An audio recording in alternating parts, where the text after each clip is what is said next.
তার হাতের তালুতে থাকা লণ্ঠনটি জ্বলে উঠল না। তারপর তিনি স্যার ল্যান্সলটকে শুনতে পেলেন, আমরা ট্রান্সভার্সকে আক্রমণ করি এবং যারা আমাদের বিরোধিতা করে তাদের জন্য এটি স্থাপন করি।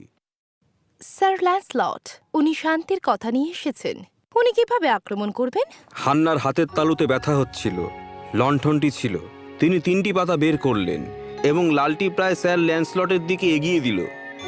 এটি উজ্জ্বল হয়ে উঠল এবং তার প্রতিচ্ছবি দেখালো। ঠিক তখনই অদ্ভুত কিছু ঘটে গেল। স্যার ল্যান্সলট সত্য কথা বলতে শুরু করলেন, শান্তি পরাজিতদের জন্য এটি আমার শ্রেষ্ঠত্ব দেখানোর একটা সুযোগ। তুমি কি মনে করো আমি এটা ছেড়ে দেব কারণ তুমি শান্তি চাও? আপনার রাজত্বে?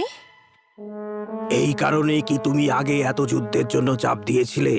শুধুমাত্র তোমার শ্রেষ্ঠত্ব প্রমাণ করার জন্য এত কিছু হারিয়ে গেল? আমার গর্বকে খুশি করার জন্য আমরা এই রাজ্যকে আর কোনো যুদ্ধে নিয়ে যাচ্ছি না। স্যার ল্যান্সলট, আপনার কাঁধ এই সময়ে দাঁড়িয়ে দায়িত্ব পালন করার মতো শক্তিশালী নয়। আমরা সর্বসম্মতিক্রমে আপনাকে ভোট দিই না। কি না মানে আমি জানি না কেন আমি এই কথাটা বলেছিলাম, কিন্তু হান্না জানতো লণ্ঠনের ঝিকিমিকি আলোকগুলির মধ্যে একটি শান্ত হয়ে যাওয়ার সাথে সাথে সে হাসল এবং লাল পাতা জ্বলে উঠল। যুদ্ধক্ষেত্রে আর অহংকার রাজত্ব করবে না। আমার লোকেরা ইতিমধ্যে ক্ষুধার্ত এবং এখানে আমার কাছে একজন দুর্বৃত্ত নেতা আমাদেরকে যুদ্ধক্ষেত্রে নিয়ে যাচ্ছেন বিনা কারণে। ক্ষুধার্ত এই কথা শুনে হান্নার হাতের তালু জ্বলতে শুরু করলো। কাছাকাছি কি আর কোনো পাপ থাকতে পারে? অপেক্ষা করুন, সেই সুগন্ধ কোথা থেকে আসছে? হান্না গন্ধের পিছনে পিছনে গেল।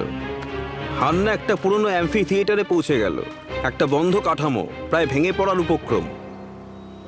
এই জায়গাটা কেমন করে একটা ভোজের মতো গন্ধ পায় সে ভাবল।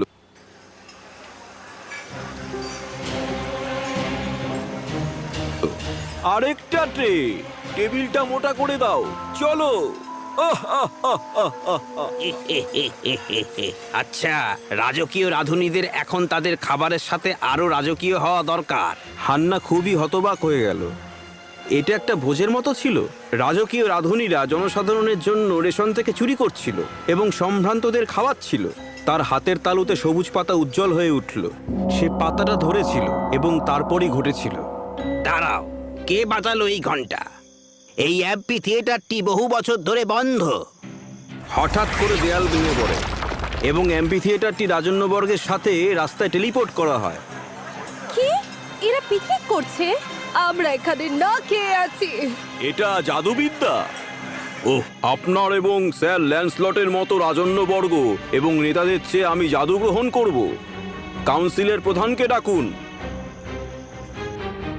এবং ডমিনো প্রভাব এখান থেকেই থেমে থাকেনি, কারণ কাউন্সিলের প্রধান ছিলেন রানী স্বয়ং নিজেই।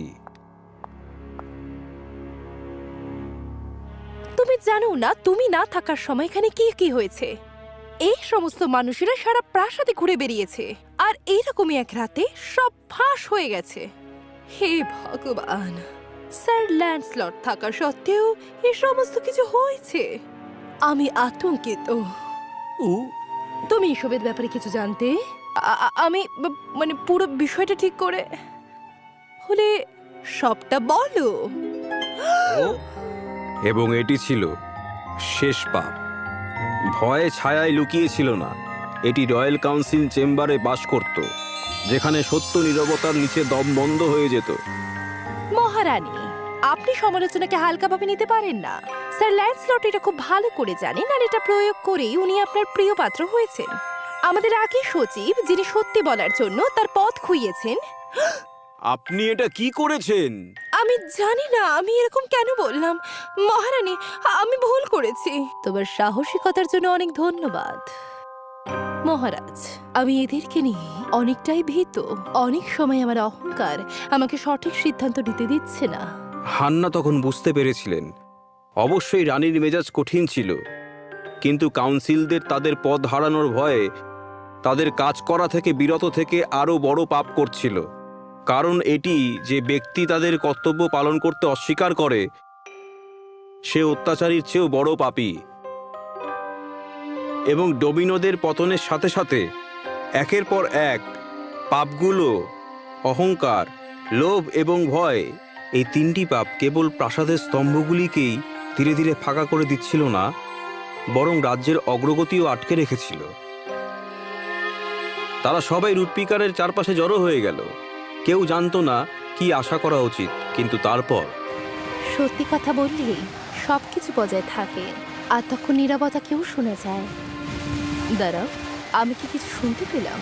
নিঃশব্দ রাজকুমারী এবার আমাদের মাধ্যমে কথা বলবে। নৈশব্দের মধ্যে থেকেও সে তার কথা রাখতে পেরেছে। একবারের জন্য টেরেসা কিছুই বললেন না, আর সেই নীরবতার মধ্যে অবশেষে তিনি তার বোনের কথা শুনতে পেলেন।